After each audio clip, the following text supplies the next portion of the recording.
Bien, y vamos a dar inicio entonces a nuestro primer bloque de conversación. Estamos acá con Fernando Henchen. Fernando es gerente de capacidades tecnológicas de Corfo. Fernando, muchas gracias por estar acá con nosotros.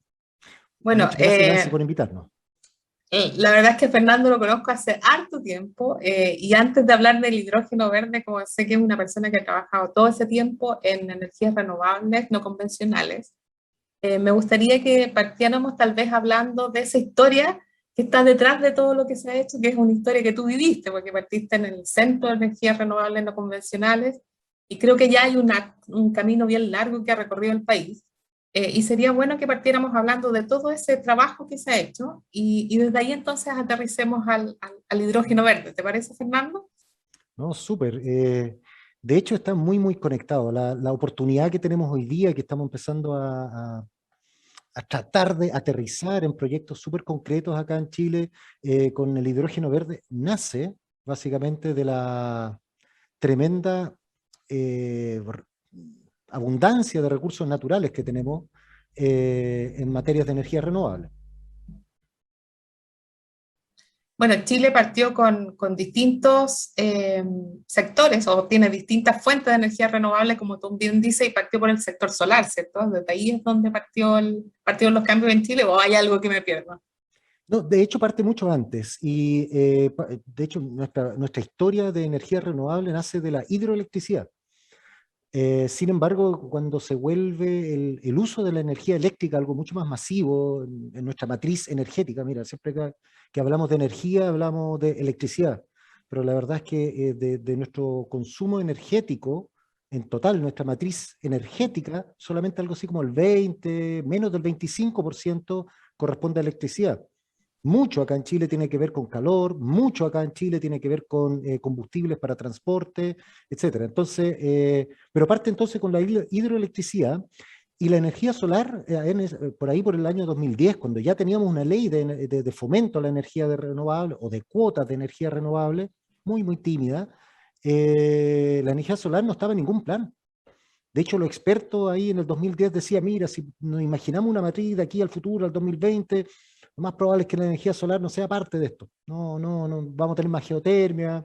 Había, si revisamos estos documentos, ahora nos daría un poco de risa, porque corte a los 2 años aparece el primer proyecto de energía solar que fue de 1 mega en Calama, me acuerdo, y de ahí no paramos más, y de ahí tenemos este gráfico también de Al Gore, ¿se acuerdan o no? Con esta columna creciendo de proyectos y proyectos de energía solar acá en Chile, producto de dos cosas que yo creo que van a volver a ocurrir acá junto ahora en este mundo del hidrógeno.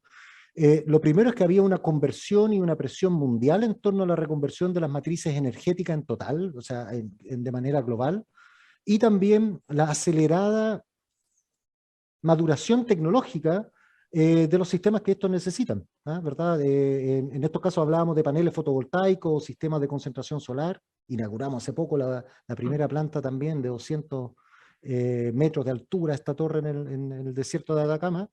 Eh, la habilitación de estos módulos tecnológicos, en este caso del hidrógeno serían también los electrolizadores, que evidentemente tienen que caer de precio, pero también por una demanda por este tipo de energía, ¿no? Por una mayor conciencia, ¿verdad?, de la necesidad de enverdecer nuestra matriz eléctrica.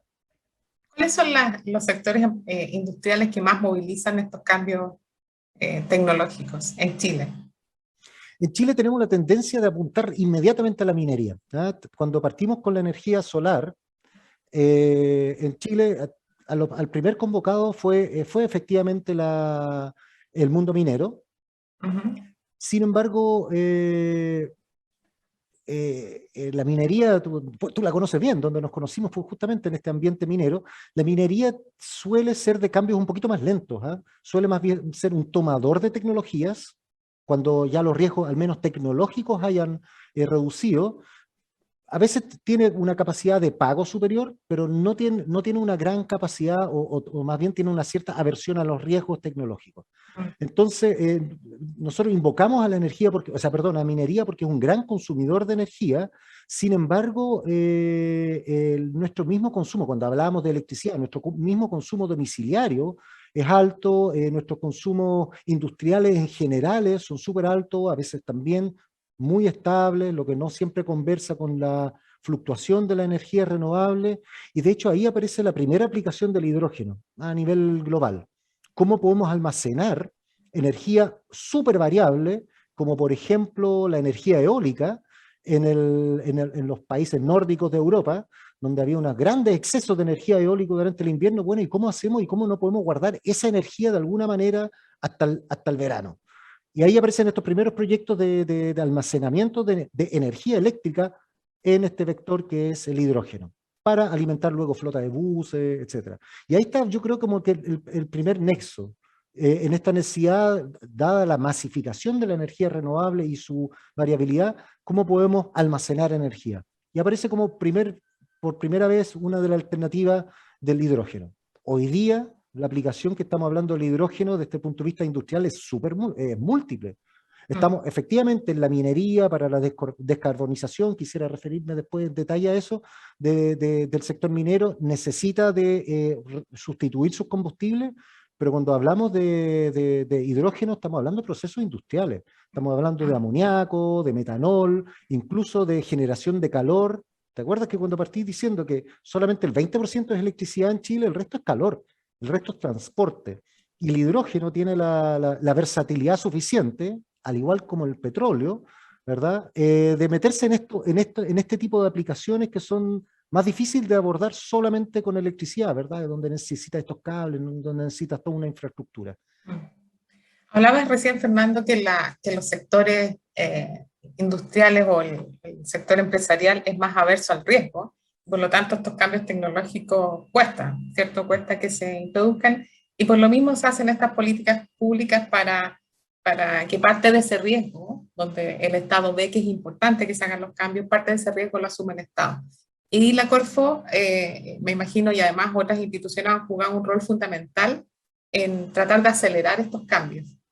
Cuéntanos tal vez un poco de la historia de cuál ha sido el rol de Corfo o de otros organismos del sector público, así que tienes más información, de manera tal de ir conociendo también cómo esto se va, estos cambios en este caso de la matriz energética se van produciendo, porque lo mismo debería ocurrir en otros ámbitos también, en el tema digital, en el tema, ¿cierto? En lo que se nos viene más adelante, economía circular.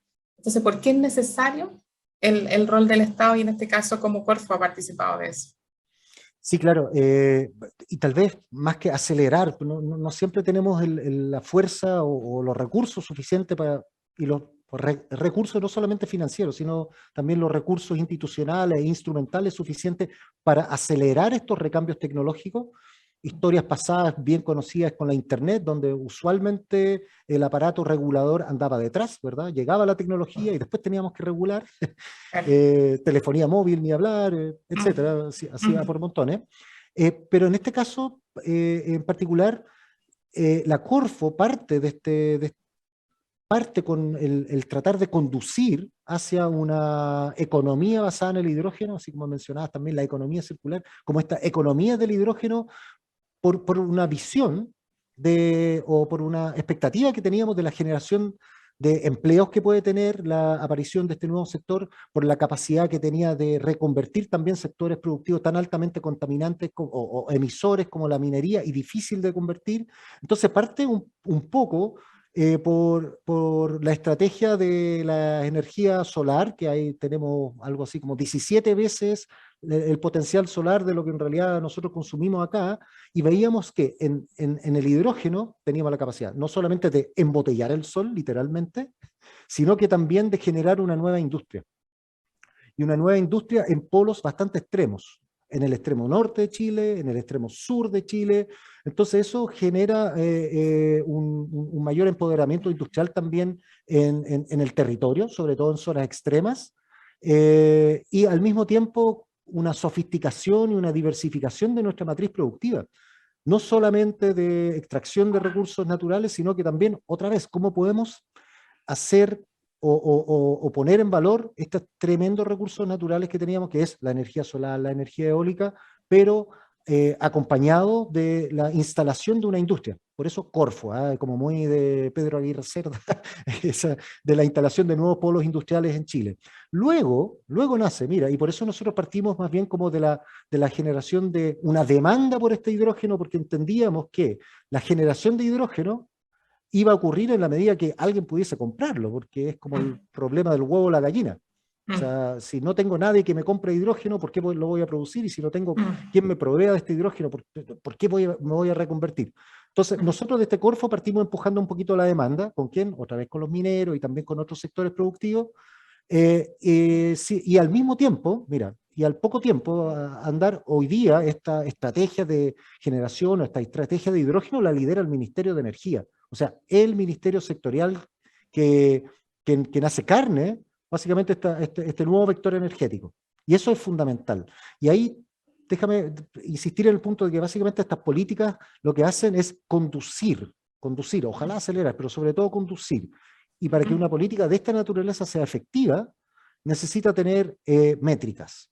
Y una métrica y una meta súper clara. Así como lo fue primero el 10 y luego el 25%, el 20% de energía renovable, check, lo cumplimos antes de que nos pusieran la meta. Esta estrategia de hidrógeno también tiene metas súper claras.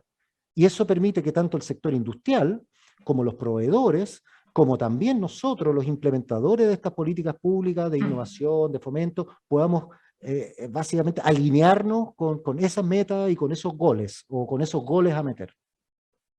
Tengo acá una entrevista que le hicieron al subsecretario de Minería, Edgar Blanco, y dice que el desafío de la minería es llegar al 2023 con un 60% de energías renovables no convencionales.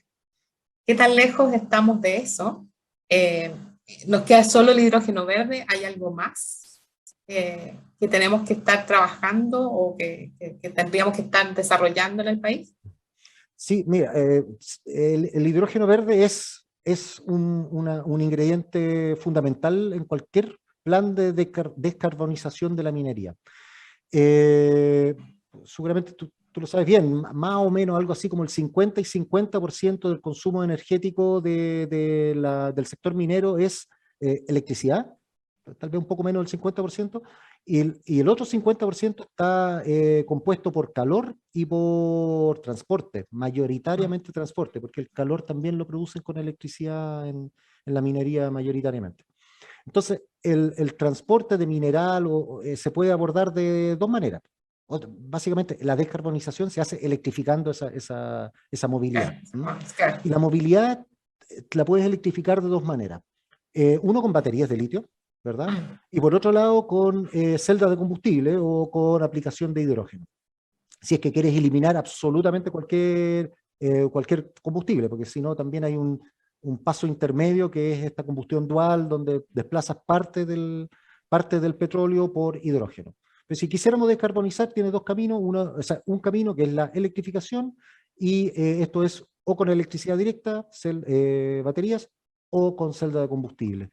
Entonces, ojo ahí que no por tener una estrategia del hidrógeno, que nosotros en el largo plazo lo que apuntamos es instalar una industria, ser incluso exportadores de este sol embotellado made in Chile, no nos vamos a volcar y vamos a cegar nuestros juicios tecnológicos. Hay para ciertas aplicaciones las baterías son costo efectivas, incluso desde el punto de vista operativo, mucho más apropiadas que el hidrógeno. En cambio, para otras aplicaciones, cuando estamos hablando de autonomías mayores o de mayores potencias,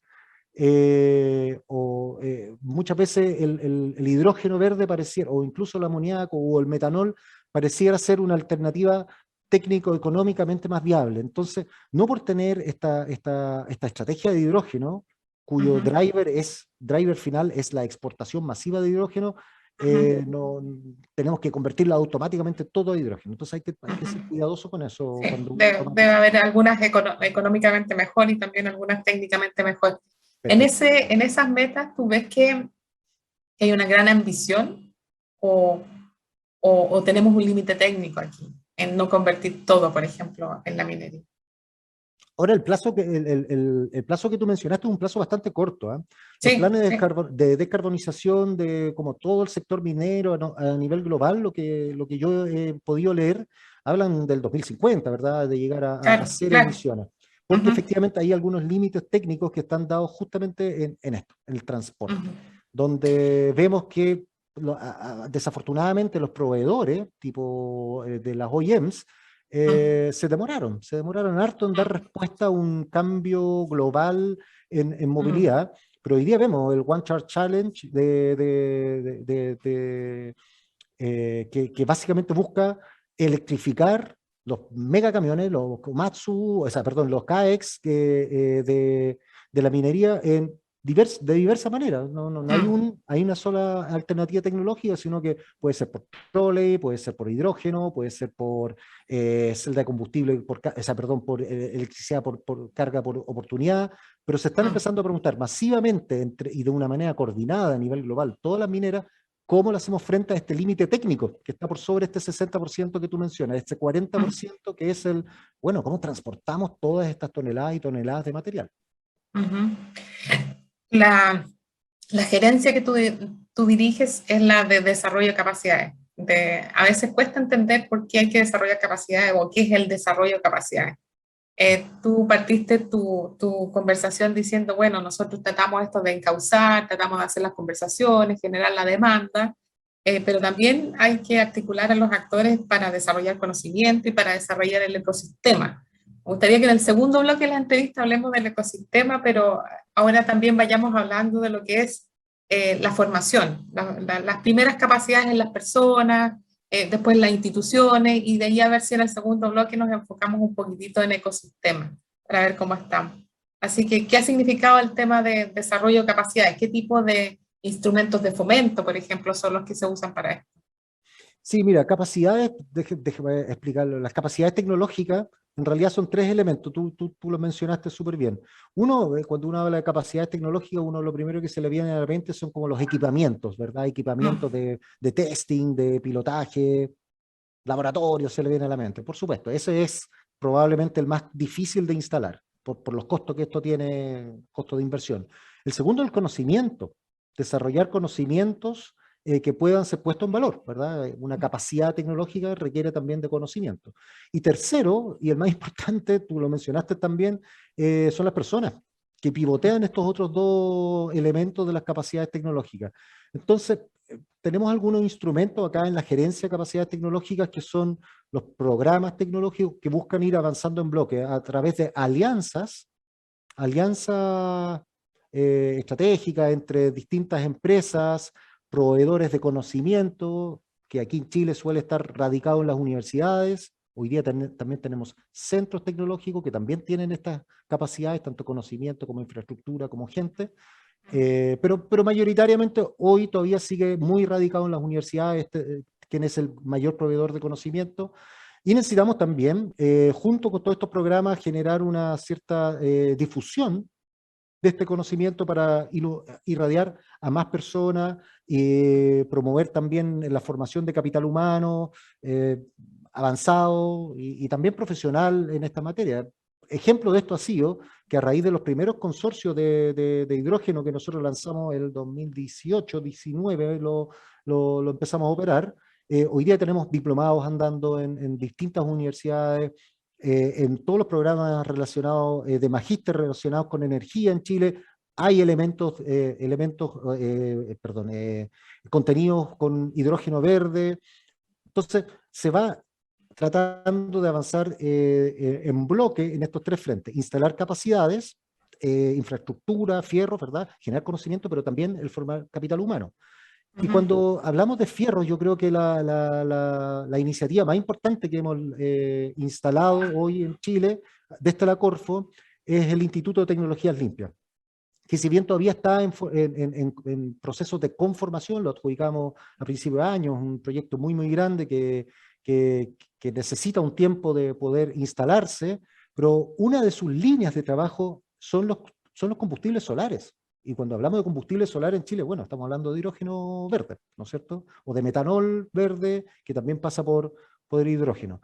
Y ahí lo que vamos a instalar, o lo que estamos instalando, son plataformas de testeo, son laboratorios donde no solamente ellos, sino que cualquier proveedor o cualquier desarrollador tecnológico o futuro emprendedor en estas materias puede ir a escalar sus propios prototipos, ¿verdad? Entonces, también nos preocupamos que estos centros, que los tenemos en diversas cosas, también están en diversos temas, también están los centros de pilotaje minero, en diversas temáticas sean infraestructuras abiertas con acceso a todos quienes necesiten desarrollar tecnología acá en Chile y testear para condiciones específicas en Chile sus tecnologías.